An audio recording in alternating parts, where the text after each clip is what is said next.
So yun po guys, ayan magandang araw po sa lahat. Ayan, another topic po yung pag-uusapan po natin sa video po na ito. Pero pasensya na po muna sa ating background kasi medyo maingay dahil nga po umuulan. Hindi ko alam kung naririnig nyo po.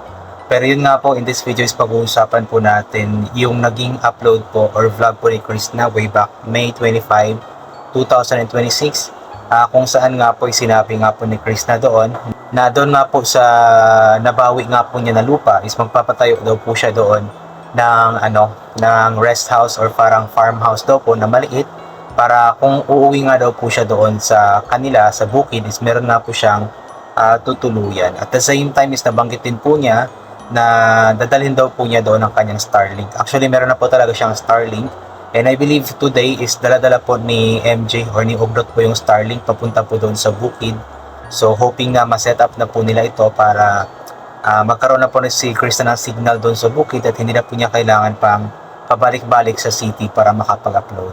So nakakatawa lamang po kasi grabe po yung blessings na dumadating po talaga kay Chris na sa kabila po ng mga pagsubok na dumating sa kanyang buhay, sa kabila po ng mga pambabash na ginagawa po ng ibang mga tao, is talagang hindi po siya pinabayaan ng ating Panginoon at talagang grabe po yung blessings na ibinigay sa kanya, patong-patong na blessings nga po. Unang-una na nga po dyan yung sa Starlink nga po, I believe mula po ito sa iba't ibang mga sponsors po. Kumbaga combined donors po ng mga sponsor para magkaroon po talaga si Chris ng Starlink kasi nga po gusto po talaga ng mga tao na lagi po makapag-upload si Chris kahit na nasa bukid or sa bundok nga po siya. At the same time yung plano po niya na magpatayo ng rest house doon is napakalaking bagay po nun. Although hindi pa yun po yung dream house po talaga ni Chris na para sa kanyang pamilya. Pero kumbaga, a little step closer na po yun. Kapag makapagpatayo na nga po siya doon ng maliit na rest house, panigurado po ako na talagang magiging kalmado, magiging relax nga po si Chris doon. So abangan po natin yung ipapagawa po niya na rest house. At alam ko na hindi pa lang ito ang blessings na darating sa buhay po ni Chris alam kong mas marami pa pong blessings ang dadating sa kanyang buhay. Kaya lagi lamang dapat po siyang magtiwala sa taas, laging manalangin at laging magpakumbaba kasi yun po yung pinaka-importante sa lahat po. Kasi sabi nga po nila na yung tao nga daw pong pilit na ibinabagsak o ibinababa nga po ng ibang mga tao ay siya nga po yung itinataas po ng ating Panginoon. So kumbaga, sa kabila nga po, inulit ko sa kabila nga po ng mga pambabash nga po sa kanya, nagpilit siyang ibinabagsak po ng mga bashers po na iyon, pero talagang itinataas po siya ng Panginoon kasi grabe po yung blessings na dumating nga po sa kanyang buhay. At nakakatuwa lamang din po kasi nga po, nagkaroon si Chris ng napakagandang idea or plano nga po para sa kanyang lupa, especially yung pagpapatayo ng rest house. So napakagandang plano po nun para kahit papano is meron siyang matuluyan doon, mapangalagaan po niya ng maayos ang kanyang lupa. At the same time, yung kanyang effort, yung kumbaga yung kanyang pagod sa pagbiyahe po is hindi na po mangyayari kasi nga po doon na lamang po siya mag-i-stay. Kaya good job Krista and good luck sa iyo. Abangan namin yung mga plano mo sa iyong buhay at kaming mga supporters, kami mga nagmamahal po sa iyo ay sobra kaming natutuwa sa lahat ng blessings, lahat ng mga bagay na dumadating sa iyo mula sa ating Panginoon. Sobra kaming natutuwa kasi lahat ng pagsisikap mo, lahat ng sakripisyo mo, lahat ng kumbaga pagtitiis mo sa mga nangahamak sa iyo is talagang nagbunga dahil yung blessings talaga is grabe. Doble-doble, triple-triple ang blessings na ibinibigay ng Panginoon sa iyo. And lagi lamang kami nandito sa magsuporta sa iyo. Hindi ka namin iiwanan, hindi ka namin pababayaan. Yung mga bashers naman, hayaan na lamang yan sila kasi kahit papaano is nakakatulong din naman yan sila para magkaroon ka ng views. Sabi nga po nila na the more bashers, the more earnings nga daw po. Pero sana sa mga bashers din naman is mas okay na tumigil na lang din. Siguro okay lang po kung mag-advise, magbigay ng mga opinions, mga ideas, ganito ganyan na makakatulong po para mag-grow si Chris Pero yung bashings po na below the belt na po na nagsasabi na po ng mga hindi maganda, yun po ang hindi tama. Dapat itigil na po iyon para kumbaga positivity na lamang po ang i-share po natin sa kay Chris sa lahat sa atin para wala na po yung stress, happy na lamang po always at love na lamang po always. So ito po basahin po natin yung ilan po sa mga komento ng mga tao po na sobrang nagmamahal kay Chris Anita Kyo, ayan, oo mga nanay, nood na tayo para maghimo na si Bibi Loves ng rest house. Sa lupa niya, ang ganda ng view dyan, lang dream to the rest. Ayan, maganda nga po talaga ang view doon, napaka-greeny surroundings po. Then, ang daming pananim. Ang nakakabilib nga po doon sa lupa po na yun, kasi ang napakarami pong pananim, napakaraming prutas, saging. Kumbaga marami silang mapapakinabangan po sa lupa po na iyon. Kaya napakalaking bagay po na naibalik nga po ang lupa na iyon sa kanila. Marie Chris Hosol, abang agad sa upload. Tama, paggawa ka ng rest house mo at Starlink, dalhin mo dyan. Tapos pagtanim ng mga gulay dyan para libre na sa gulay. Soon magawa mo rin yan para laging may upload. Kaya maraton tayo mga solid Nizay Chris na at Noski Pads na rin watching from Dubai. O actually, yung plano na gulay, siguro mangyayari naman iyon kasi alam naman po natin kung gaano po kasipag itong si Chris na, yung kanyang lola, yung kanyang pamilya po talagang mahilig sila sa tanim-tanim po talaga. Kaya panigurado po akong kapag magkaroon po ng Star House doon, Star House? Anong Star House?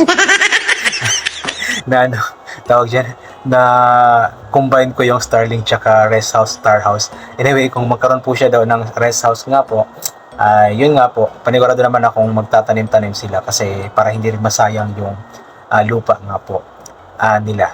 Star House tuloy.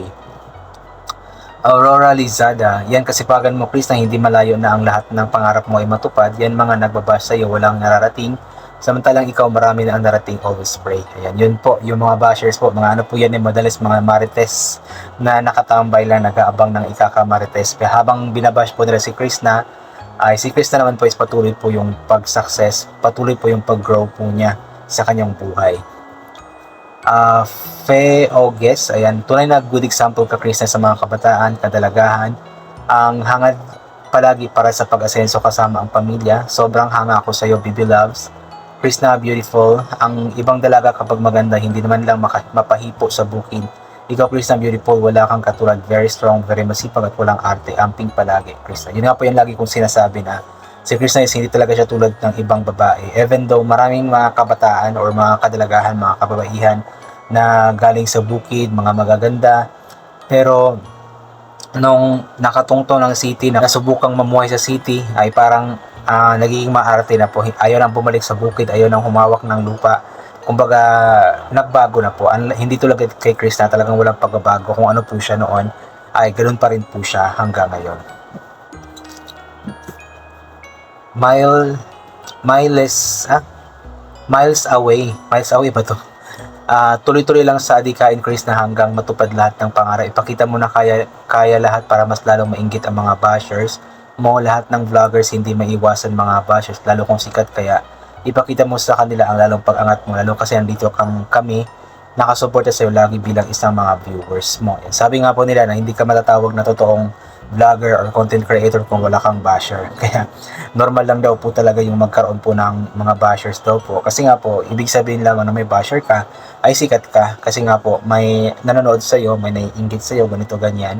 So yun, hayaan na lamang, ipag-pray na lamang po yung mga bashers na yan na umayos-ayos na po ang pag-iisip at mga utak po nila para tumigil na po sa kanilang ginagawa. Josie Lagidaw, ayan, gandahan mo na yun, safe rest house mo, pretty Chris, para unique at presentable. Kahit puntahan ka pa ng visitors dyan, okay na okay. God bless you na. Abangan po natin yung rest house po na yan. Nakaka-excite po yung plano ni Chris na. I believe, next month daw po yata sisimulan. At nilinisan na nga po nila yung area kung saan po ilalagay yung kanyang rest house.